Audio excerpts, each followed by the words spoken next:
Hey you guys, this is Kristen coming at you live from Bethera, South Carolina.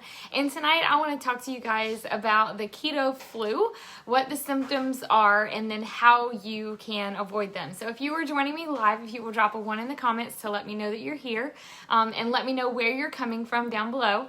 If you are watching on the replay, that means when you look up there, you don't see that live up there at the top. If you will drop I miss you in the comments. And if you're new and you've never seen any of my videos before, if you will drop news so that I can give you a full name shout out. Now I will say y'all gonna have to forgive my mess. I'm wearing an old t-shirt because I was sleeping earlier and taking my Sunday nap.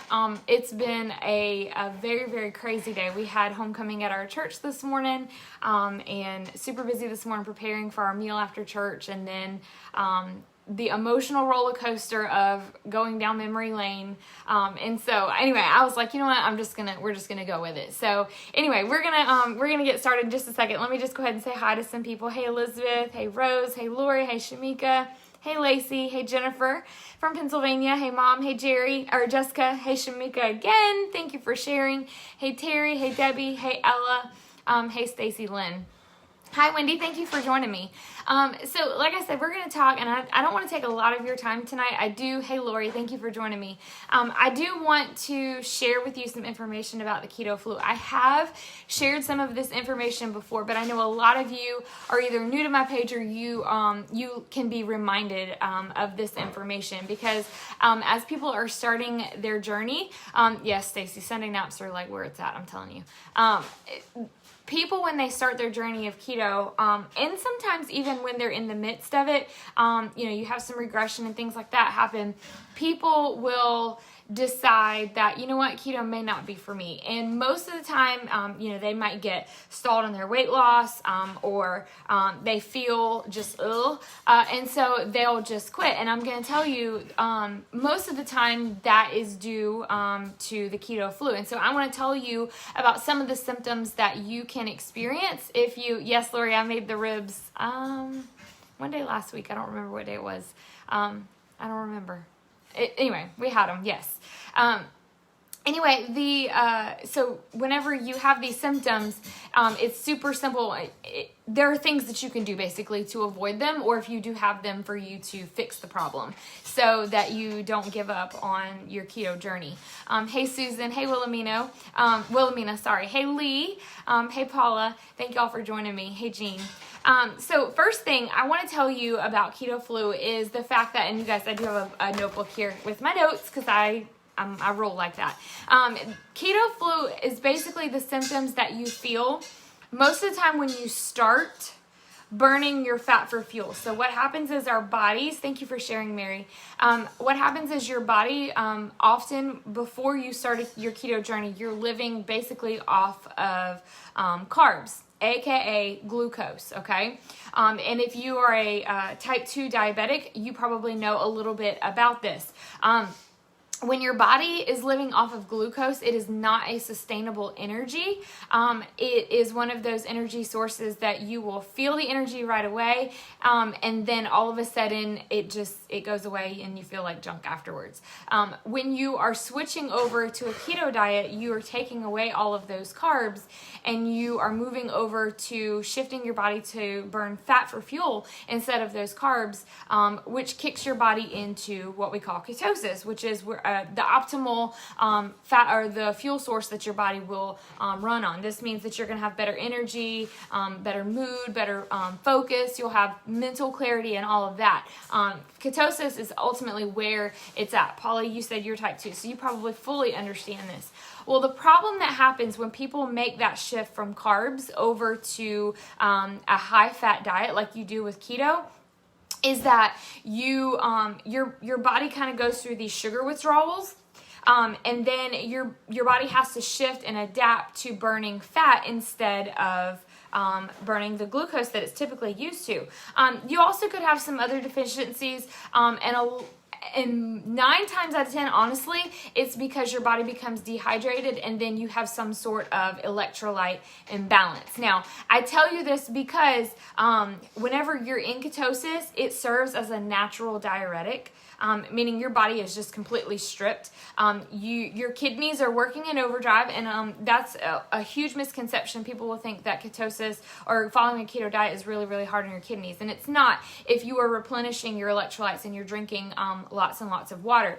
Now, keto will happen, the keto flu, will happen usually in the first few days, and it's not to say that it can't happen later on, but most of the time it happens in the onset of starting your keto journey, so probably within the first week or two, and then after a while it will slowly go away. So I want to, thank you for sharing, Christine. I want to share with you some things about what keto flu looks like, so share with you some symptoms, and then real quick I'm going to share with you some tips on how you can either make them go away or avoid them altogether. So first thing that you may notice, and people will complain about whenever they maybe are experiencing keto flu, is headache. Okay. And 9 times out of 10, this is an electrolyte imbalance. Okay. I experience this even whenever I do my monthly fast.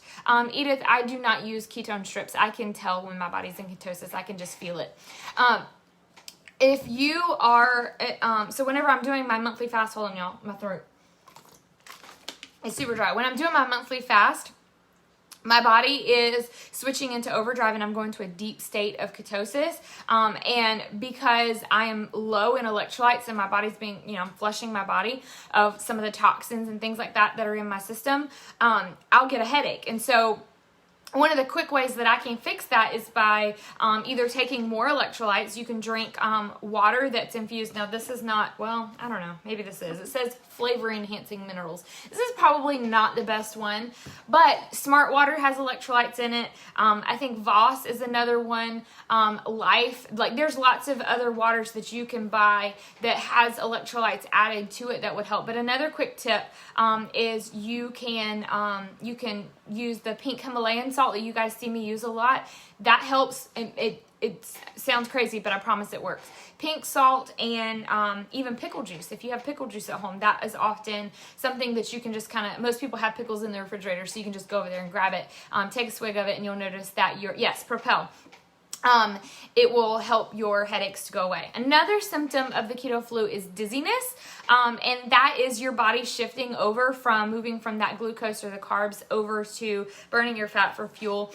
People will often experience that, and it could also be an electrolyte imbalance. So again, you can follow that same thing. Fatigue. Maybe you're super tired. You start to feel like you're run down, and an easy fix for this, and this is a huge misconception. Whenever you are starting a keto diet, I think it's super important that you start to track. Even if you're not going to be super strict keto, you're going to be lazy keto. I am personally lazy keto. I sometimes dip into the dirty keto side, but tracking in the beginning is super helpful to you whenever you're starting your keto journey, because you really do not understand what it is that you're putting in your body. You really do not understand how much carbs you're putting in your body, how much fat you're putting in your body, how much protein you're putting in your body. When you start to put things into like an app like MyFitnessPal, Senza, Carb Manager, things like that, and don't ever pay for them. You can do the free versions. They totally work just fine, just saying. But when you start to put in all the things that you're eating every single day, you will be mind blown, okay? Mind blown at how much fat you're consuming or how much carbs you're consuming. For me, I had no idea. My husband, he used to be a huge Pepsi drinker, and he now starts to look at things and he's like, oh my gosh, there's more carbs in a can of Pepsi, more than I would consume in an entire day now that I'm following keto journey. So you really do not fully understand what it is that you're putting in your body, and so people often need to track in order to figure that out. So what will happen is when people start their diet, and this is a lifestyle choice, if you're going to start, I would highly recommend you starting it and stay committed to it. But people will start this and they'll think they have to cut everything out of their diet. They can't eat anything. They start to super restrict themselves. And then they wonder why they don't feel so good. Well, you probably need to eat a little bit more. And so one of the ways that you can do that is by tracking, so that you can see, oh, I'm eating too much protein. I need to increase my fats. Or, I'm cutting way back, and I'm not nearly hitting the number of macros that I'm supposed to. Hey, Melissa, in a day. So oftentimes dizziness, fatigue, brain fog, things like that are attributed to people just not eating enough. You might also experience nausea. You might also experience muscle cramps. Muscle cramps are going to be huge, as well as your GI, like if you're struggling, like your tummy just hurts, like that was a huge thing for me. Happy Sunday, Carrie. I found myself going to the bathroom like a lot in the beginning, and then also people have even told me that I didn't personally have this, but people have shared that they've had heart palpitations, maybe their heart was racing, things like that. That is also due to you not having enough electrolytes in your system. And so by, eating nutrient dense foods, so looking for, things that have magnesium in them, you could use leafy greens, also, exercise and even more sleep would help as well. And I will tell you that if you start tracking, that is going to be the hugest thing that you're going to see that is going to help you make those adjustments so that you can avoid. Now, again, electrolytes are going to be huge. Eating those nutrient-dense foods, drinking tons and tons of water, and looking for ways that you can increase your electrolytes as you go along. I'm trying to see if I've missed anything. I said the pickle juice, I said the pink salt, some other foods that you can consume, things like avocados, mushrooms, bacon, nuts. Those are all things, especially like green leafy vegetables, are the ones that you're going to want to go for. Whenever you are consuming carbs, most of it's going to come from your vegetables. So anyway, I hope that this was helpful to you in some way. I know I hear a lot of people complain about keto flu and they think that they have it. They're not quite sure how they can fix it. So hopefully I was able to give you some pointers that would be helpful to you or to someone else. So with that being said, if you guys don't mind, if you could share this video out, you can share it to anywhere. If you know a friend, you can tag them in the comments that may can benefit from this. Or if you are a part of a group that you feel like this would be beneficial to, if you will share that to this group or share it to your personal pages, I would greatly appreciate it. I am a part of an amazing recipe group. And not only in this recipe group, they do have tons of resources. So if you're looking for things like, okay, maybe it's, something like potassium. You often get potassium from things like potatoes. Well, we don't eat potatoes on keto. So what are some options for me to get more potassium into my diet without just taking, potassium pill? This resource group has tons of information like that. Tara, I fast for 60 hours each month, just do an extended fast. But that group is super helpful because anything that you need to know, we have doctor videos in there. If you have questions about, your tummy, things like that, like whenever I started and my stomach was all jacked up, my body was learning how to wean off of the carbs and moving on to a high-fat diet. It needed to adjust. It's fine now. I've learned to replenish with electrolytes, and my body has adjusted. But if you are new and you don't know that, you just don't know that, so you think something's wrong and maybe it's not for you. So drop group in the comments if you would like for me to get you into that group that has all of that information that would be super helpful to you. I would love to help you begin your journey or continue your journey. Maybe you've tried doing this on your own.